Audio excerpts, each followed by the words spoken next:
ఆంధ్రప్రభకు స్వాగతం. వెస్ట్ బెంగాల్లో ప్రభుత్వం మారిన తర్వాత ప్రతి క్షణం అక్కడ ఏం జరుగుతుంది అనేటువంటి ఉత్సుకత మన ముఖ్యంగా తెలుగు ప్రజల్లో చాలా ఎక్కువగా ఉంది. ఇప్పటికీ మనం ఆంధ్రప్రభ ద్వారా చాలా ఎపిసోడ్స్ చేసాం. అయినా కూడా ప్రతి గంటకి అక్కడ చాలా మార్పులు జరుగుతున్నాయి అనేది వార్తలు వస్తున్నాయి. దీని గురించి మనతో చర్చించడానికి రీసెర్చ్ అనలిస్ట్ శ్రీ ఆదిత్య కృష్ణ గారు ఉన్నారు. వారితో అడిగి తెలుసుకుందాం. సార్ నమస్కారం. నమస్తే అండి. సార్, సువేంద్ర అధికారి సీఎం అయిన తర్వాత చాలా నిర్ణయాలు తీసుకున్నట్టుగా, చాలా స్పీడ్గా, చాలా తొందరగా నిర్ణయాలు తీసుకున్నారు. ముఖ్యంగా దాంట్లో ఆర్జీకర్ ఇష్యూ ఏదైతే ఉందో, అప్పుడు తల్లిదండ్రులకి కొంతమంది అధికారులు, ముఖ్యంగా పోలీస్ కమిషనర్ కానీ కొంతమంది అధికారులు ఎవరైతే ఉన్నారో వాళ్ళకి లంచం ఇచ్చి వాళ్ళని విత్డ్రా చేసుకునేటువంటి పరిస్థితి కల్పించారనేది ఒక ఆరోపణ. సో ఆ అధికారులందరినీ సస్పెండ్ చేశారు సువేంద్ర అధికారి అనేది ఒక వార్త వస్తుంది. అలాగే వీటి విషయం కొంచెం ఎక్స్ప్లెయిన్ చేయండి, ఎట్లా ఇది నిజమేనా, ఏం జరుగుతుంది అక్కడ? అంటే మనకి ఆర్జీకర్ విషయం అందరికి తెలిసింది కదా. ఇన్ఫాక్ట్ అదొక వెస్ట్ బెంగాల్లోనే కాకుండా మొత్తం భారత వ్యాప్తంగా కూడా ఒక సంచలన సృష్టించినటువంటి ఒక విషయం. అది పాట్ బాయిలింగ్ ఇష్యూ అయింది. రేప్ అండ్ మర్డర్ అవటం ఇనీషియల్ గానే అందరికి తెలిసింది, ఏదో మల్టిపుల్ పీపుల్ ఇన్వాల్వ్ అయి ఉన్నారు. కానీ వాళ్ళు సింపుల్ గా ఏం చేశారంటే ఇది ఒకళ్ళే చేశారని చెప్పేసి ఒక అతను తీసుకొని లోపల వేసేసి కేసును ఒక విధంగా క్లోజ్ చేశారు.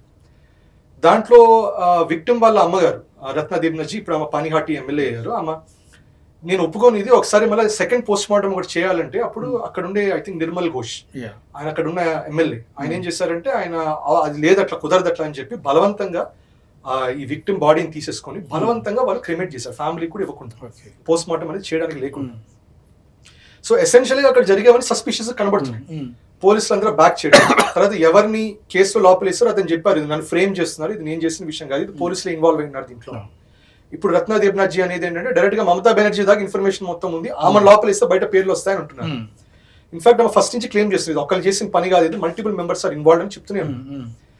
సో ఆర్జీకర్ ఇన్సిడెంట్ మీద ఎనీవే క్లారిటీ అనేది లేదు. మనకు తెలిసింది ఏంటంటే రిపీటెడ్ లైస్ ఉన్నాయి. అందుకని ఇవాళనే మనకి సువేంద్ర అధికారిజీ అక్కడ I think 3 major police officials ని ఇవాళ సస్పెండ్ చేయడం జరిగింది. అభిషేక్ గుప్తా, ఇందిరా ఘోష్, ఐ థింక్ వినీత్ గోయల్ అని. సో అతని మీద ఇన్ఫాక్ట్ నిజం చెప్పాలంటే ఆయన మీదనే, వినీత్ అనే అతని మీదనే మేజర్ గా, Vinay sir, Vineet Goyal, correct. So Vineet Goyal మీదనే మెయిన్, నిజం చెప్పాలంటే మెయిన్ విమర్శ ఆయన మీదనే, రైట్. సో ఆయన్ని చాలా మటుకు కవర్ అప్ చేశారు. ఇన్ఫాక్ట్ అతని మీదనే ఎవరిని ఇంప్రిజన్ చేశారు అతను చెప్పారు అతనే మెయిన్ అసలు చేసింది అక్కడ అన్నట్టు అన్నారు. సరే అది ఎంతవరకు అది ఒక ఫార్ రీచింగ్ గా చెప్పారు, ఎంతవరకు నిజమో తెలియదు మనకి, బట్ చూద్దాం. అది ఇన్వెస్టిగేషన్ విల్ డూ. కానీ ఇప్పుడు ఒక ప్రాపర్ ఇన్వెస్టిగేషన్ జరుగుతుంది. సో పోలీస్ మీద జరుగుతున్న ప్యారల్ గా రత్నదేవ్ నజీ కూడా ఈ నిర్మల్ ఘోష్ అనే ఈ ఫార్మర్ ఎమ్మెల్యే మీద కూడా ఆమె కేసు వేసింది. దట్ నా డాటర్ ని బలవంతంగా తీసుకెళ్ళి క్రిమినేట్ చేయడం ఏంటి, you have to investigate this అనేది, అది కూడా ఒక కేసు వేయడం అనేది జరిగింది. సో ఇప్పుడు ఫైనల్ గా ఐ థింక్ ఆర్జీకర్ అనే దానికి ఒక క్లోజర్ అనేది వస్తుంది. కానీ ఆర్జీకర్ అనేది ఇట్స్ ఓన్లీ వన్ ఇన్సిడెంట్.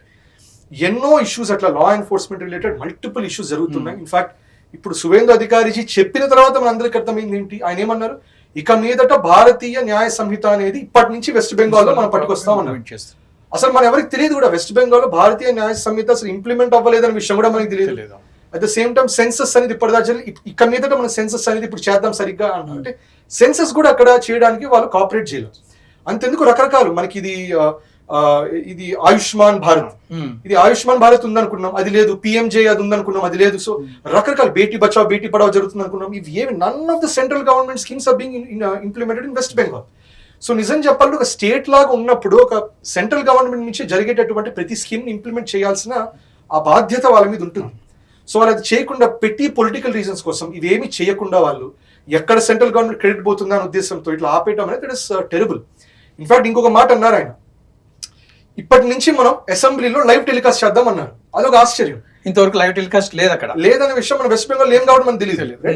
2010 నుంచి టెక్నాలజీ మారినప్పటి నుంచి దాదాపుగా ప్రతి స్టేట్ లో కూడా లైవ్ టెలికాస్ట్ అసెంబ్లీలో పార్లమెంట్ లో ఓపెన్ అప్ అయింది. అంతేందుకు రాజ్యసభ టీవీ, లోక్సభ టీవీ అని ఛానల్స్ కూడా వచ్చాయి, అవి లైవ్ టెలికాస్ట్ చేస్తున్నాయి. సో వెస్ట్ బెంగాల్ అసలు లైవ్ టెలికాస్ట్ లేదు అంటే లోపల ఏం జరుగుతుంది ఏం తెలియదు ఎవరికి. సో ప్రెస్ కి తెలిసినా కూడా అది ఎండ్ ఆఫ్ ద డే వాళ్ళు వచ్చి ఒక ఒఫీషియల్ సమరీ ఇచ్చినా, వాళ్ళు వచ్చి ఒఫీషియల్ బయట ఇస్తే కానీ తెలియని పరిస్థితి. సో ఇవన్నీ ఇప్పుడు బయటపడుతున్నాయి. దట్ 2011 నుంచి అంటే 15-16 సంవత్సరాల నుంచి అసెంబ్లీలో ఏం జరుగుతుంది ఎవరికేం తెలియదు, లా ఎన్ఫోర్స్మెంట్ ఏం జరుగుతుంది ఏం తెలియదు మనకి.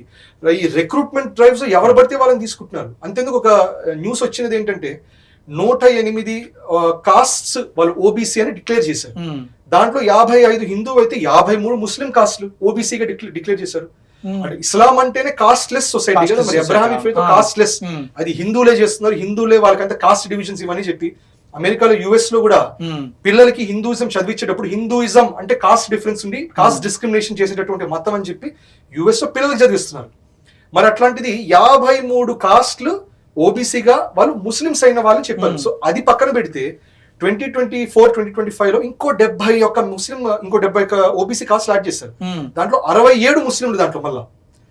ఇవన్నీ కూడా సువేందు అధికారి క్యాన్సిల్ చేయించారు. సో ఇన్ఫాక్ట్ ఇంతకు ముందర కూడా క్యాన్సిల్ అని కాదు, కానీ ఇంతకు ముందర already Calcutta high court this is wrong అట్లా అని చెప్పి అన్నారు. అది ఛాలెంజ్ చేసింది government of west Bengal supreme కోర్టుకి వెళ్ళాక. సో ఛాలెంజ్ చేసిన దాన్ని ఇప్పుడు సువేందు అధికారి చేయమన్నారు. ఛాలెంజ్ లేదు, ఏం లేదు, మేము ఛాలెంజ్ ని వాపస్ తీసేసుకుంటాం, ఏం ఛాలెంజ్ అక్కర్లా, వీళ్ళకేం అక్కర్లేదు ఓబీసీ స్టేటస్ అని చెప్పి అది వాపస్ కేసు క్లోజ్ చేస్తున్నాం. అట్లా క్లోజ్ అవుతుంది. ఇవన్నీ విషయాలు మనకు తెలియదు, ఇవన్నీ జరుగుతున్నాయని ఇప్పుడు బయటకు అనేది పడుతున్నాడు. సో ఇప్పుడు అంటుంటారు కదా, India is lowest 150th rank in press freedom of index. నిజం చెప్పండి, 150th వెస్ట్ బెంగాల్ గురించి సవ్యంగా ఉంటే మనం బై డిఫాల్ట్ ఒక 70-80 ర్యాంకులు పైకి వస్తామేమో అనిపిస్తుంది నాకు ఇది చూస్తుంటే. అయితే ముఖ్యంగా క్యాటిల్ గోవులు కొన్ని కంటైనర్స్ వెస్ట్ బెంగాల్ సార్ బంగ్లాదేశ్కి వెళ్ళిపోతున్నాయి అనేటువంటి ఒకటి బాగా వినిపించింది. కానీ ఇప్పుడు దాన్ని బాగా అరెస్ట్ చేశారన్నారు. అసలు ఈ క్యాటిల్ వీటి యొక్క ఇల్లీగల్ ఎక్స్పోర్టేషన్ ఎట్లా జరిగేది, అసలు ఇప్పుడు ఎట్లా కంట్రోల్ అవుతుంది చేయబోతున్నారు? భారత్ లో చాలా ఒక క్లారిటీగా ఉన్నది ఏంటంటే, మనం అంటారు మీరంత క్యాటిల్ ఇది అంటారు, గోమాత అంటారు, మీకు అంత బీఫ్ ఎక్స్పోర్టర్ నంబర్ 1 లెవెల్ ఎట్లా ఉంటారు అంటారు. బట్ మన బీఫ్ ఎక్స్పోర్టింగ్ మేజర్ గా వాటర్ బఫెలోస్ చేస్తున్నారు. అంటే వాటర్ బఫెలోస్ అవి జీవులు కావాలి, అది వేరే డిబేట్, అది ఇంకోసారి విడిగా చూసుకున్నాం. కానీ మెయిన్ థింగ్ మనకి ఏంటంటే 2017లో prevention of cruelty to animals ఒక యాక్ట్ పెట్టారు. దాంట్లో చాలా స్పెసిఫిక్ గా అనేది క్యాటిల్, దాంట్లో ముఖ్యంగా గోమాత స్టేటస్ కి వచ్చే ఆవులైనా లేకపోతే బుల్స్ అయినా కాఫ్స్ అయినా ఇవన్నిటిని స్లాటర్ చేయకూడదు అనే రూల్ చాలా స్పష్టంగా వచ్చింది. ఇన్ఫాక్ట్ అది ట్రేడింగ్ అనేది చేసినా కూడా మిల్కింగ్ పర్పసెస్ కోసం, అగ్రికల్చర్ పర్పసెస్ కోసం అది మూవ్మెంట్ అనేది చేయొచ్చు, కానీ స్లాటర్ ఎట్టి పరిస్థితిలో చేయడానికి లేదు భారత్లో. ఇది చాలా స్పష్టంగా ఉంది. 2-3 స్టేట్స్ అది ఫాలో అవ్వట్లా, దాంట్లో కేరళ ఒకటి, వెస్ట్ బెంగాల్ ఒకటి. ఇది పక్కన పెడితే స్టాటిస్టిక్స్ లోకి వెళ్తే ఇల్లీగల్ గా ప్రతి సంవత్సరం across Bharat, not just west Bengal and Kerala, including Rajasthan, Uttar Pradesh, Bihar, Telangana, అన్నిటి నుంచి కూడా దాదాపుగా 15 లక్షల గోవులని మనము ఇల్లీగల్ గా ట్రాఫికింగ్ చేసి, స్మగ్లింగ్ చేసి స్లాటర్ కి పంపిస్తున్నాం. స్లాటర్ తీసుకోవడానికి కూడా పాకిస్తాన్ బార్డర్ అంటే సీల్డ్ కదా, మెజారిటీ వెళ్ళేది బంగ్లాదేశ్ కి. 15 లక్షల గోవులు, దాంట్లో మెజారిటీ దాదాపు యూ కెన్ సే 12-13 లక్షల గోవులు దాంట్లో వెళ్ళేది బంగ్లాదేశ్ కి. దేని మీదకి వెళ్తుంది? వెస్ట్ బెంగాల్ మీదకి వెళ్తుంది. అది కూడా ఎందుకు వెళ్తుంది? 20-25% ఆఫ్ ద ఫెన్సింగ్ జరగలేదు. ఎందుకు వెళ్ళట్లేదు? ఎందుకంటే మమతా బెనర్జీ గారు ఇది బార్డర్ సెక్యూరిటీ ఫోర్స్ కి ఆమె ఫెన్సింగ్ కి ఇవ్వడానికి సిద్ధపడలేదు, ల్యాండ్ ఇవ్వలేదు. రైట్. ఇన్ఫాక్ట్ కొన్ని చోట్ల వాళ్ళు అడిగింది 80-90 కిలోమీటర్ల ల్యాండ్ అడిగితే ఫెన్సింగ్ కి 8 కిలోమీటర్ల వరకు ఇచ్చేసాం, సర్దుకుంది. సో ఇట్లాంటి పనులు ఆమె చేసింది. సో ఈ స్టాటిస్టిక్స్ లో మీరు చూసుకుంటే ఎసెన్షియల్లీ దీంట్లో మనం కూడా వీడియోస్ చూస్తుంటాం ఇక్కడ, దట్ ఏవో ఒక ట్రక్ లో ఏవో ఆవులు రకరకాల ఈ గోరక్షణ చేసే వాళ్ళు వెళ్తుంటారు. చాలా మంది విమర్శిస్తుంటారు, ఇదేంటి మీరు వెళ్ళి అట్లా చేస్తారు, మీరు అట్లా వైలెంట్ గా ఎట్లా చేస్తారు. But that is a fact. 15 లక్షల గోవులు అగేన్స్ట్ ద లా, వాటిని తీసుకెళ్లి ఇన్ఫాక్ట్ సెంటిమెంట్స్ హర్ట్ చేస్తూ, లాని వైలేట్ చేస్తూ, అది కూడా వాళ్ళు ఏమి ఇక్కడ చేసేది కాదు, అది ఇల్లీగల్ గా బంగ్లాదేశ్ వాళ్ళు ఇల్లీగల్ బార్డర్ రూట్స్ ద్వారా చేస్తున్నారు. It is nothing in this entire సినారియోలో ఎక్కడ లీగాలిటీ అనేది లేదు. సో దాన్ని చాలా మంది విమర్శిస్తున్నారు. నిజం చెప్పండి, మనం విమర్శించకూడదు ఇట్లాంటి విషయాలు. Of course we should not encourage lynching, mob lynching జరగకూడదు. ఇట్లాంటి పనులు చేసిన వాళ్ళని పట్టుకొని తీసుకెళ్లి ఒక పోలీస్ స్టేషన్ అప్పగియాలి. ప్లస్ మనం ఒక కన్నేసి ఉంచాలి, మన పోలీస్ వాళ్ళు సరైన వాటి మీద ఎఫ్ఐఆర్ జరుగుతుంది లేదు ఇవన్నీ మనం చూసుకోవాలి.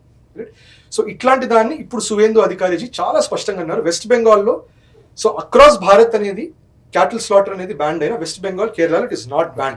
అది ఇప్పుడు ఫ్రమ్ హియర్ ఆన్ వెస్ట్ బెంగాల్లో బ్యాన్ చేయాలి, చేస్తున్నాం అనేది ఒకటి చెప్పారు. కానీ ఇది ఒక్కటి చేస్తే సరిపోదు, ఎందుకంటే గుజరాత్, యూపీ ఇవన్నీ నుంచి కూడా వెళ్తున్నాయి కదా ఇల్లీగల్ గా, అది కూడా బ్లాక్ చేయాలి. దానికోసం ఏం చేస్తున్నారు? BSF కి కంప్లీట్ కోఆపరేషన్ ఇస్తున్నాం. బార్డర్ సెక్యూరిటీ ఫోర్స్ ఎంత ఫెన్సింగ్ చేయాలంటే మీరు ఫెన్సింగ్ చేయండి, ఇంకా what ever land you want you take it now అనేది అది కూడా చెప్పారు. సో మనకి జనరల్ గా ఇష్యూస్ 2 రకాలు ఉంటాయి. దాన్ని సోర్స్ లో కొన్ని ఇష్యూస్ మనం కంట్రోల్ చేయొచ్చు, అంటే ఆరిజిన్ లో కొన్ని కంట్రోల్ చేస్తాం, డెస్టినేషన్ లో కొన్ని కంట్రోల్ చేస్తాం. ఇప్పుడు క్యాటిల్ స్లాటర్ అనే విషయం it is happening across Bharat. Source ఎట్లా కంట్రోల్ చేస్తాం? ఎక్కడ కంట్రోల్ చేస్తున్నాడు? ఎవడొక ట్రక్ ఎక్కిచ్చేస్తాడు, ఎక్కిచ్చేసి అగ్రికల్చర్ కోసం అంటాడు, ఇంకా దేనికోసం అంటాడు. అది వెస్ట్ బెంగాల్ బార్డర్ దాటేటప్పుడు తెలుస్తుంది, ఓరే ఇది actually they are doing it for slaughter, illegal trade ఇది అని అప్పుడు తెలుస్తుంది. అందుకని ఈ విషయంలో మనకి డెస్టినేషన్ లో మనం బ్లాక్ అనేది చేసేయాలి. డ్రగ్ స్మగ్లింగ్ ఉంటుంది. డ్రగ్ స్మగ్లింగ్ జనరల్ గా ఒక సింగిల్ ఆరిజిన్ ఉంటుంది అక్రాస్ భారత్. ఒక మణిపూర్ ఉంటుంది, ఒక హాట్ బెడ్ అవుతుంది. ఆఫ్ఘనిస్తాన్ ఒక hot bed, out side India ఒక హాట్ బెడ్ అవుతుంది. అక్కడ మనం సోర్స్ ని కొడితే సప్లై మొత్తం బ్రేక్ అవుతుంది. కానీ ఇల్లీగల్ క్యాటిల్ ట్రేడ్, ఈ గోరక్షణ అనేది మనకి జరగాలంటే మాత్రం డెస్టినేషన్ కొట్టాలంటే మెయిన్ గా బంగ్లాదేశ్ ని కొట్టాలి. బంగ్లాదేశ్ కాకుండా నేపాల్ కూడా కొంచెం చేస్తుంటారు వాళ్ళు, but it is very negligible. So Bangladesh ని కొడితే ఆ ట్రేడ్ మొత్తం దెబ్బతింటే అప్పుడు నేపాల్ కూడా కంట్రోల్లోకి వస్తుంది. అది ఫైనల్ గా ఇప్పుడు ఇన్ని సంవత్సరాల తర్వాత ఐ థింక్ సువేందు అధికారి చేసిన దాని వల్ల ఇది చాలా మటుకు రెస్ట్రిక్ట్ అవుతుంది. అండ్ ఇన్ఫాక్ట్ ఈ ట్రేడ్ జరిగే దగ్గర north 24 Parganas, south 24 Parganas and Murshidabad major గా ఈ ఏరియాస్ మీదుగానే జరుగుతుంది. అవన్నీ ఇప్పుడు బై అండ్ లార్జ్ ఒక బీజేపీ స్ట్రాంగ్ హోల్డ్ లోకి వెళ్తుంది. అంటే టోటల్గా అంటే subject to correction 4000 kilometers border ఉంది బంగ్లాదేశ్కి మనకి అనేది ఉంది కదా. సో ఇప్పుడు కొత్తగా వీళ్ళు తీసుకునే స్టెప్స్ ఈ 4000 kilometersని కంట్రోల్ చేస్తారా? ఎట్లా how they will become? So దీనికి 2-3 స్టెప్స్. ఒక స్టెప్ ఏంటి, ఇంతకు ముందు కన్ఫ్యూజన్ ఉండేది. మనం ఒక లైన్ గీస్తే బంగ్లాదేశ్ మ్యాప్ చూసి భారత్ మ్యాప్ చూస్తే ఆ భారత్ మ్యాప్ లోపల ఇంకా we had many Bangladeshi territories. అట్లాగే బంగ్లాదేశ్ లోపల మనవి దాని ఎంక్లేవ్స్, మన ఎంక్లేవ్స్ వాళ్ళ దాంట్లో ఉండేది, వాళ్ళ ఎంక్లేవ్స్ మన దాంట్లో ఉండేది. ల్యాండ్ వైజ్ చూసుకుంటే దాదాపుగా 3000 ఎకరాల వర్త్ ల్యాండ్ వాళ్ళ దాంట్లో ఉంది, 13,000 ఎకరాల వర్త్ ఆ ల్యాండ్ అంతా మన బార్డర్ లోపల ఉంది. సో ఇది ఒక ఆల్రెడీ ఇది మోదీజీ కొన్ని సంవత్సరాల క్రితం ఇది ఒక ల్యాండ్ డీల్ చేసి షేక్ హసీనా గారు ఉన్నప్పుడే డీల్ ఏం చేశారంటే, సరే మీ లోపల మీ బార్డర్ లోపల ఉన్నవన్నీ మీవి, మా బార్డర్ లోపల ఉన్నవన్నీ మావి చెప్పేసి అది తీసుకున్నారు. దాంట్లో ఆఫ్ కోర్స్ ఒక మేజర్ ఇష్యూ 10,000 ఎకరాల ల్యాండ్ మనం వదిలిచ్చేసుకున్నాడు బంగ్లాదేశ్. This is unfortunate. ఇది నిజం చెప్పాలంటే మరి దానికి ఏమన్నా సరైన ట్రేడ్ ఆఫ్ ఉంటే బాగుండేది. ఇప్పుడు షేక్ హసీనా గారు కూడా లేరు కదా, ఇంతకు ముందు ఆమె ఉండేటప్పుడు ఏమైనా ట్రేడ్ ఆఫ్ ఉండేది, ఇప్పుడు ఆమె కూడా లేరు అక్కడ. సో దానికి నిజం చెప్పాలి అది నష్టపోయినట్టే మనం. సో ఇది ఒక ప్రభుత్వం అనేది దానికి సమ్ లెవెల్ కొంచెం హిట్ అనేది తీసుకుంటుంది. ఇన్ఫాక్ట్ విమర్శిస్తుంటారు కూడా. ఇది ఒక ఆస్పెక్ట్. సో ఇది ఒకటి చేశారు. రెండోది బార్డర్ ఫెన్సింగ్ లో ఒక 20% బార్డర్ ఫెన్సింగ్ మనం చేయలేకపోతున్నాం. అది ఎందుకు చేయలేకపోతున్నాం అంటే అది ఫిక్స్డ్ ల్యాండ్ బార్డర్ లాగా ఉండదు. రకరకాల నదులు ఉంటాయి అక్కడ, రెవైన్స్ ఉంటాయి అక్కడ, చెరువులు ఉంటాయి అక్కడ. దాని మీద ఎట్లా చేస్తాం బార్డరింగ్? It's incredible difficult. దానిపైన ఇంకొక ఎక్స్ట్రా ఇష్యూ ఉంది. బంగ్లాదేశ్ లో ఒక హిందూ కమ్యూనిటీస్ కొంచెం స్మాల్ పర్సెంటేజ్ ఉంది, వాట్ ఎవర్ 2-3% హిందూ కమ్యూనిటీ అనేది ఉంది అక్కడ. వాళ్ళందరికీ కొన్ని అలవాట్లు ఉన్నాయి. ఎట్లా అంటే ఇప్పుడు మనకు కూడా ఇక్కడ జాతరలకు వెళ్ళినట్టు వాళ్ళకి ఏంటంటే ఒక స్పెసిఫిక్ సీజన్ లో వాళ్ళు అక్కడ ఈ రివర్స్ దాటుకొని, ఆ రివర్ ఏమవుతుందంటే సమ్మర్ సీజన్ లో తగ్గుతుంది బాగా లోతు. తగ్గేసరిగా రివర్ దాటుకుంటూ వాళ్ళు ఇటువైపు త్రిపుర, ముఖ్యంగా బంగ్లాదేశ్ కాకుండా త్రిపుర వైపు ఎక్కువ త్రిపురాకి రావటం, ఆ త్రిపుర లోపలికి వెళ్ళి వాళ్ళ ఫెస్టివల్ అంతా జరుపుకోవటం, అక్కడ రకరకాల సరుకులు కొనుక్కొని తిరిగి వెళ్తారు. దీంట్లో 2 జరుగుతాయి. హిందూ వాళ్ళు వాళ్ళ నమ్మకం కొద్ది చేసి వెళ్ళే వాళ్ళు ఉంటారు, వాళ్ళ ముసుగులో ఈ ముస్లిం ఇన్వేడర్స్ కూడా ఇట్లా ఇన్ఫిల్ట్రేటర్స్ కూడా వచ్చే వాళ్ళు కూడా ఉంటారు. 2 ఉంటాయి. ఇష్యూ ఉంది ఇక్కడ. 100% ఫెన్సింగ్ అయిపోతే ఏమవుతుందంటే ఇప్పుడు బంగ్లాదేశ్ వాళ్ళకి ఆ కల్చరల్ సివిలైజేషన్ ఆస్పెక్ట్ బ్రేక్ అవుతుంది. అది బ్రేక్ అయ్యేసరికి ఇంకా నీట్ గా బంగ్లాదేశ్ వాళ్ళు కంప్లీట్ కన్వర్జన్ లోకి తీసుకెళ్లిపోతారు వాళ్ళు. సో ఇది ఒక ఇష్యూ అనేది ఉంది. సో దానివల్ల న్యాచురల్ గా ఇది చేసే ముందర కూడా మనం ఇటు కర్తార్పూర్ సాహిబ్ కారిడోర్ లో ఒక కారిడోర్ అనేది పెట్టుకోవాలి ఇట్లాంటి ఫెస్టివల్స్ చేసుకోవడానికి. అది ఇంకా ప్రస్తుతానికి ఎస్టాబ్లిష్ అవ్వాలి, టైం పడుతుంది. కానీ ఇప్పుడు అది పడాలన్నా కూడా ఫస్ట్ బార్డర్ సెక్యూరిటీ ఫోర్స్కి వెళ్ళాలి కదా, కంట్రోల్కి వెళ్ళాలి కదా. ఇన్నాళ్ళు లేదు, ఇప్పుడు వెళ్ళింది కాబట్టి అదొక ఫెన్సింగ్ అనేది జరుగుతుంది. అండ్ ఇంకోటి మొన్న వచ్చిన న్యూస్, ఈ ఫెన్సింగ్ ఎక్కడ చేయలేమో అక్కడ ఒక ప్రపోజల్ ఏమొచ్చిందంటే అక్కడ మీరు ముసలిళ్ళు, ఆలిగేటర్స్ అండ్ క్రొకడైల్స్, అట్లాగే వెనమస్ స్నేక్స్, పాముల్ని అక్కడ మీరు నీళ్ళలో పడేయండి, అక్కడ పడేసేయండి. అది ఒక న్యాచురల్ డిటరెంట్ గా అవుతుంది, వాళ్ళు రారు. దీన్ని హ్యూమన్ రైట్స్ వాళ్ళు కొంతమంది వాదించారు, అట్లా చేస్తారు ఇది అది అని. కానీ హ్యూమన్ రైట్స్ అయినా కూడా మరి ఇల్లీగల్ గా రావాల్సిన అవసరం ఏముంది? ఇల్లీగల్ గా రాను, ఇల్లీగల్ గా నది దాటుకొని ఎందుకు రావాలి? రైట్. సో హ్యూమన్ రైట్స్ వాళ్ళకి అక్కడ ఒక సమాధానం అనేది ఇవ్వాలి మనం కూడా. బట్ ఎసెన్షియలీ అది కూడా చేస్తాను ప్రపోజిషన్ మోస్ట్ లైక్లీ చేస్తారు కూడా. ఇప్పుడు చిన్నప్పుడు చదువుకునే వాళ్ళము ఒక కోటకి చుట్టూ అగడతో ఉండి దాంట్లో ముసళ్ళ ఉంటాయని. సో సేమ్ స్ట్రాటజీ ఇక్కడ ఫాలో అవుతున్నారు. ఇది ఎవరిని చంపాలని ఉద్దేశం కాదు, కానీ ఒక న్యాచురల్ డిటరెంట్ అది ఉంది అంటే బై డిఫాల్ట్ పావులు ఉన్నాయంటే బై డిఫాల్ట్ వెళ్ళరు అక్కడికి. వెళ్ళారంటే మరి వాడి బుద్ధి తక్కువ, దాన్ని ఏం చేస్తాము. అయితే నిన్న మొన్న మమతా బెనర్జీ గారు ఎక్స్ సీఎం మా ముస్లిమ్స్కి కేవలం నమాజ్ కూడా చేసుకొని ఇవ్వడం లేదు అనేటువంటి ఒక ఆరోపణ చేసింది ఆవిడ. ఇది కొత్త చట్టం వచ్చింది, నమాజులు చేసుకొని ఇవ్వట్లేదని. అది ఎంతవరకు వాస్తవం? అది చేసుకుని ఇవ్వలేదు ఓపెన్ గా అన్నారు, ఇంకా రోడ్డు మీద నమాజులు చేయకండి అని ఓపెన్ గా అన్నారు. ఇన్ఫాక్ట్ అసలు భారత్ వదిలేసేయండి, మనకి fountain head of Islam Saudi Arabia, Gulf reason, Saudi Arabia, UAE, Qatar, ఇక్కడ ఓపెన్ గా షరియా ప్రకారం, షరియా లా ఏమంటుందంటే వాళ్ళకి అక్కడ మీరు నమాజ్ చేయడానికి ఈద్ నాడు లేకపోతే ఫ్రైడే ప్రేయర్స్ కి మీకు నమాజ్ చేయడానికి మసీదు లోపల స్థలం లేకపోతే ఇళ్లల్లో చేసుకోండి అని చాలా స్పష్టంగా అన్నారు. రోడ్డు మీద చేయటం బ్యాండ్. మీకు ఎక్కడ సౌదీలోను, దుబాయ్లోను, అబుదాబిలోను, ఖతార్లోను ఎక్కడ రోడ్డు మీద చూస్తాడు కనబడదే. చేసినప్పుడు తీసుకెళ్ళి లోపలేస్తారు, షరియా లా మీరు వైలేట్ చేశారు. కానీ భారత్కి వచ్చేసరికి, పాకిస్తాన్కి వచ్చేసరికి ఏంటంటే ఇది ఒక స్ట్రెంత్, పొలిటికల్ స్ట్రెంత్ వాళ్ళు చూపించడం. They are not doing it out of belief, they are not doing it out of faith. అది చేయడం కూడా ఏంటంటే అది వాళ్ళ పవర్ చూపించుకోవాలి. అక్కడ పవర్ చూపించుకోవడానికి ఏం చేస్తారు, షరియాలో ఉన్నవాడు షరియానే వైలేట్ చేసి, ఎందుకంటే ఇక్కడ ఏం చేస్తున్నారు వాళ్ళు, షరియా కంటే పొలిటిక్స్ గొప్పదని ఎట్లా అంటారు?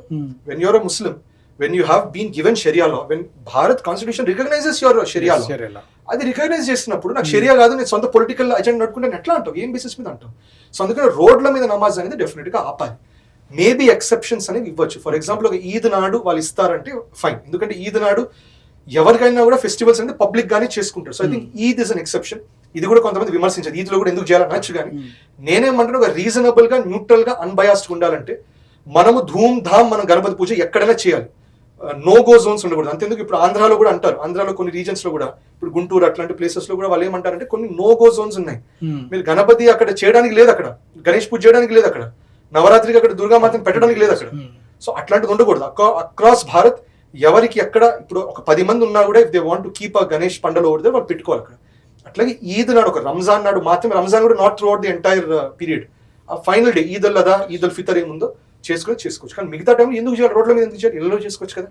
సో ఆయన రోడ్ల మీద నమాజ్ అనేది పూర్తిగా నిషేధిస్తున్నాం అన్నారు. అది డెఫినెట్ గా వాళ్ళు పుష్ బ్యాక్ అనేది చేస్తారు. పుష్ బ్యాక్ కూడా వీళ్ళు చేసేటటువంటి చర్యలు కూడా వీళ్ళు చేస్తారు. అట్లా ఇంకొక ముఖ్యమైన వార్త నిన్న వచ్చింది, అక్రమ టోల్ గేట్స్ అనేవి గవర్నమెంట్ నిర్వహిస్తుంది, కానీ బెంగాల్లో చాలా చోట్ల కేవలం ప్రైవేట్ సంస్థలు కొన్ని టోల్ గేట్స్ నిర్వహిస్తున్నాయి, అవన్నీ కూడా బ్యాన్ చేశారని చెప్పేసి అని వచ్చింది. ఇది వాస్తవమా sir? Correct, absolutely. In fact west బెంగాలే కాకుండా మీకు నార్త్ ఈస్ట్ మొత్తం కూడా ఇష్యూ ఉంది. కానీ నార్త్ ఈస్ట్ అంటే ఇన్సర్జెంట్ గ్రూప్స్ పెడుతుంటాయి. సో నార్త్ ఈస్ట్ ఎట్లా ఉంటుంది, ఇక్కడ గవర్నమెంట్ టోల్ గేట్ ఉంటుంది, నీట్ గా ఉంటుంది. దాటిన తర్వాత ఫస్ట్ ఒక ఇన్సర్జెన్సీ గ్రూప్ ఎన్ఎస్సి అని వాడో లేకపోతే ఎవడొకడు ఒక వాళ్ళది ఒక టోల్ గేట్ ఉంటుంది. అది దాటాక దాని రెండో ఫ్యాక్షన్ ఉంటుంది, ఎన్ఎస్సిఎన్ కే కాకపోతే ఎన్ఎస్సిఎన్ ఐఎం ఉంటుంది, వాళ్ళ టోల్ గేట్ ఉంటుంది. సో అట్లా భలే కన్ఫ్యూజింగ్ గా ఉంటుంది అది. సో ఇవన్నీ ఏంటంటే జనరల్ గా ఇది కూడా లా ఎన్ఫోర్స్మెంట్ కిందకి వస్తుంది. అందుకని యోగిజీ అయినా, రాజ్నాథ్ సింగ్ జీ అయినా, మోదీజీ అయినా కన్సిస్టెంట్ గా అనేది ఇది, మీకు లా ఎన్ఫోర్స్మెంట్ జరగట్లేదు, లా సరిగ్గా లేదు, ఇవి మేము ఫస్ట్ సెట్ చేయబోతున్నాం. సో సువేందు అధికారిజీ క్యాటిల్ బ్యానింగ్ అంటే కూడా ఇట్స్ అ లా ఎన్ఫోర్స్మెంట్. నమాజ్ రోడ్డు మీద చేవా కన్నా it is a law enforcement, not just by Indian Bharatiya Nyaya Sanhita, also by sharia it is enforcement, right? It is not doing anything against Islam. So at the same time ఇట్లాగే మీరు అన్నట్టు toll gates ఇవన్నీ కూడా మీకు హైవేస్ అథారిటీ ఒక toll gate పెట్టింది, that is the only told gate allowed. లేకపోతే state government అని పెడితే దట్స్ అబౌట్ ఇట్. వేరే ప్రైవేట్ వాళ్ళు పెట్టుకోవడం ఏంటి, ముఖ్యంగా ఈ ఫ్యూడల్ ల్యాండ్ లార్డ్స్, బంగ్లాదేశ్ ఇన్ఫిల్ట్రేట్స్ వీళ్ళు పెట్టుకోవడం ఏంటి. సో ఇవన్నీ డెఫినెట్ గా ఇవన్నీ లా ఎన్ఫోర్స్మెంట్ కిందకి వస్తాయి ఇప్పుడు ఇవంతా. సో చాలా సంతోషం అండి, మీ విలువైన సమయాన్ని ఆంధ్రప్రభ కేటాయించి చాలా విలువైన విషయాలు తెలియజేశారు. ఇది విన్నారు కదా ఆదిత్య కృష్ణ గారి విశ్లేషణ బెంగాల్ పైన. అక్కడ రోజుకి అంటే ఒక్కొక్కటిగా ఆయన క్రమబద్ధీకరించుకుని వస్తున్నారు. ఇంకా మంచి రోజులు బెంగాల్ ప్రజలకు రావాలని కోరుకుందాం. ఈ విషయంపై మీ అభిప్రాయాలని కామెంట్ చేయండి, అట్లాగే ఆంధ్రప్రభకు సబ్స్క్రైబ్ చేసుకోండి, మీ స్నేహితులకి షేర్ చేయండి. సెలవు.